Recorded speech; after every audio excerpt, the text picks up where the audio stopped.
முதலாவது தேவனுடைய ராஜ்யத்தையும் அவருடைய நீதியையும் தேடுங்கள், அப்பொழுது இவைகள் யாவும் உங்களுக்கு கூட கொடுக்கப்படும் என்று சொல்லப்பட்டிருக்கிற வேத வாக்கியத்திற்காக எங்கள் தேவாதி தேவனுக்கு கொடான கொடி ஸ்தோத்திரங்கள் உண்டாகட்டும்.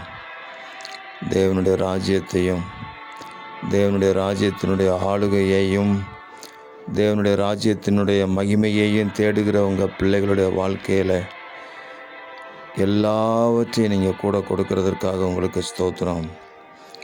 பரிசுத்த ஆவியினால் உண்டாகும் சந்தோஷம், சமாதானம் நிறைவாக இருக்கட்டும்.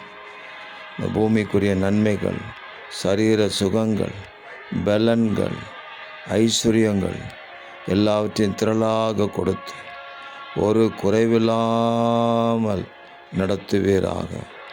எங்கள் தேவாதி தேவன் அப்படி செய்கிற அன்புக்காக ஸ்தோத்திரம். தேவ ராஜ்யத்தினுடைய மகிமையை இந்த பூமியில் நாங்கள் வெளிப்படுத்துவதற்கு எங்கள் வாழ்க்கை ஆண்டவரை ஆசீர்வாதமாக இருக்கிறதற்காக உங்களுக்கு ஸ்தோத்திரம். இரட்சகர் இயேசு கிறிஸ்துவின் நாமத்தில் ஜெபிக்கிறோம் பிதாவே. ஆமேன், ஆமேன், ஆமேன்.